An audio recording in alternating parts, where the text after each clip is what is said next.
Evening. You drifted back there. License and registration. What department are you with, officer?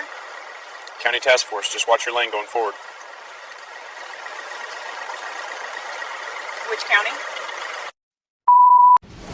Some people want power so badly they're willing to steal it. And for a while, it works.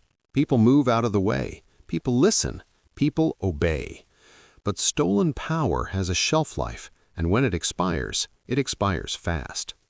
Terrell Okafor was not a police officer. He never applied, never trained, never took an oath. But for nearly 8 months, he dressed like one, acted like one, and made dozens of people believe he was one. What ended his run wasn't bad luck, it was arrogance. Before we continue, where are you watching from? Drop your city or country in the comments below. And if this is your first time here, hit subscribe and like the video. You won't want to miss how this one ends. Terrell Okafor was 31 years old and had spent most of his adult life feeling overlooked. He'd applied to the police academy twice, failed the psychological evaluation both times, not because he was unstable in the way most people imagine. No outbursts, no red flags on the surface. The evaluators flagged something quieter, a need for control that ran too deep, a discomfort with being told no. He worked security at a mid-sized shopping mall in Crestwood, Ohio. The job paid just enough to keep him in a one-bedroom apartment. He wore a uniform, he carried a radio, but shoppers barely noticed him, and when they did, they didn't respect him. He could see it in the way they looked through him. That started to eat at him. It began small. He ordered a police-style duty belt online, then a pair of tactical boots, then a badge, the kind sold legally as a novelty item on collectors' websites. He told himself it was just for collecting, just for display, but the pieces kept coming. Within 4 months, Terrell had assembled something that looked, at a passing glance, nearly identical to a county sheriff's uniform. Dark navy shirt with shoulder patches, a silver badge, a holster, empty but convincing, even a set of handcuffs he bought at a surplus store. He tried it on one evening in his bathroom mirror and stood there for a long time. Something shifted in him that night. The first time he wore it outside was a Thursday. He drove to a gas station 2 towns over, far enough that no one would recognize him, and walked in to buy a coffee. The cashier, a teenager, straightened up when Terrell walked through the door, said, "Good evening, officer." Terrell nodded, said nothing, paid for the coffee, and walked out. That was all it took. He wasn't hurting anyone, he told himself. He was just wearing a uniform. People wore costumes all the time, and if they assumed, well, that wasn't his fault, was it? That logic would carry him further than it should have. Over the following weeks, he started driving through neighborhoods in his personal vehicle, a dark gray sedan he'd outfitted with a cheap dash-mounted light bar he found on a discount site. Not flashing, not pulling anyone over, just driving, watching people glance at his car and slow down. It felt like something he'd been missing his whole life. The problem with that feeling is that it's never enough. You need more of it. You need it to go further. And that's exactly what Terrell did. He pushed further and further until the day he pushed too far. The first time Terrell actually used the uniform to intervene in something, he convinced himself he was doing a good deed. It was a Saturday afternoon in early spring. He was parked in a strip mall lot when he saw 2 young men arguing outside a convenience store, voices raised, one shoved the other. Nothing that would make the news, but the kind of thing that can escalate. Terrell stepped out of his car. He walked toward them slowly, thumbs hooked into his duty belt, the way he'd seen officers do on television. "Hey, what's going on here?" Both men looked at him, looked at the badge, looked at each other, and walked away in opposite directions. Nobody called 911, nobody questioned him, they just left. Terrell got back in his car and sat there for a moment.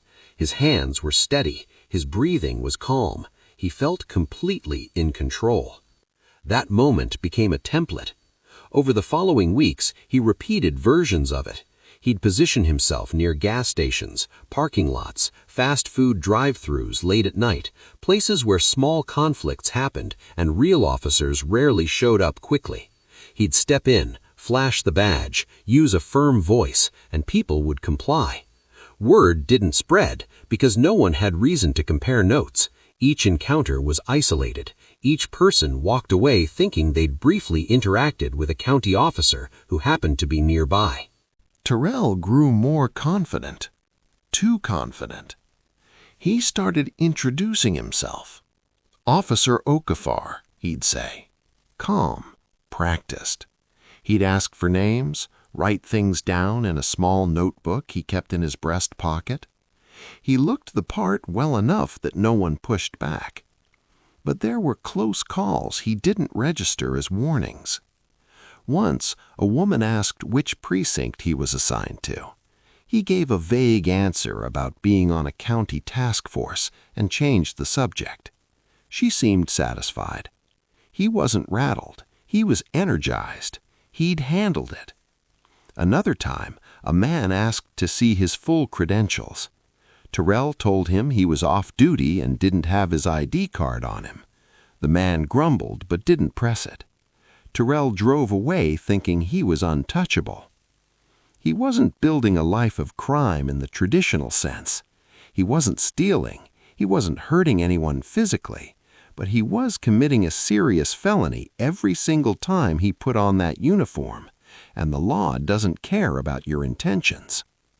Ask yourself this: if someone looking and sounding exactly like an officer told you to move along, would you question them? Most people wouldn't.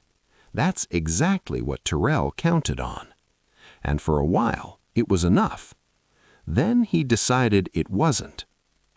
It was a Tuesday evening in late October when Terrell made the decision that unraveled everything.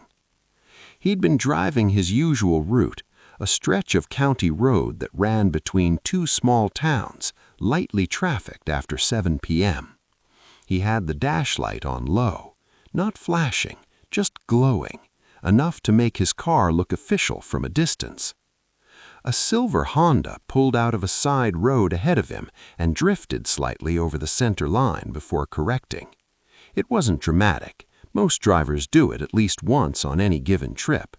But Terrell had been out for 2 hours and nothing had happened, and that restless feeling was building in him. He flipped the light bar on. The Honda slowed and pulled to the shoulder.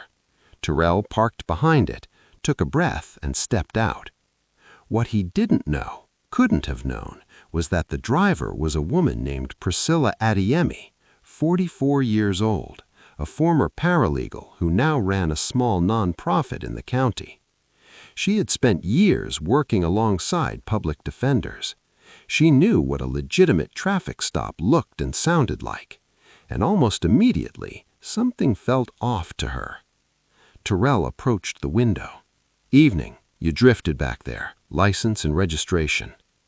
Priscilla looked at him carefully, at the badge, at the patch on his shoulder, at the car behind her. No standard cruiser markings, no plate she recognized as law enforcement. She handed over her license, but kept her phone in her lap. "What department are you with?" Terrell asked, his standard deflection. "Which county?" He named it. She nodded slowly.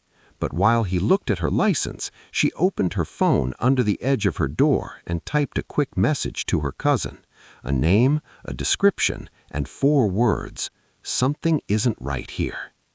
Her cousin, as it happened, was a dispatcher at the county sheriff's office. Terrell handed her license back, told her to watch her lane and have a good night, walked back to his car. The whole stop lasted less than 4 minutes, and he thought it had gone fine. It had not gone fine. The call Priscilla made set off a quiet chain reaction that Terrell knew nothing about. By Wednesday morning, 2 detectives at the county sheriff's office had been assigned to look into her report. They weren't treating it as a prank or an overreaction. Impersonating a law enforcement officer is a felony in Ohio, and the description Priscilla gave was detailed enough to take seriously. They started with what they had: a dark gray sedan with a dash-mounted light bar, a badge that didn't match county issue, a shoulder patch with slightly off stitching, a man who identified. himself as part of a county task force, a task force that, when they checked, had no officer matching Terrell's description. They pulled records. No Terrell Okafor on the county roster. No Terrell Okafor in any municipal department within 40 miles. The name wasn't in their system as an officer, but it was in their system another way. A dismissed misdemeanor from 6 years prior, a home address attached to it, and an employer listed as Crestwood Mall Security. They drove to the mall on Thursday. His supervisor, a tired man named Gus Pemberton, didn't have much to offer at first. Terrell showed up on time, did his job, kept to himself mostly. But when the detectives described what they were looking into, Gus went quiet for a moment. Then he mentioned something.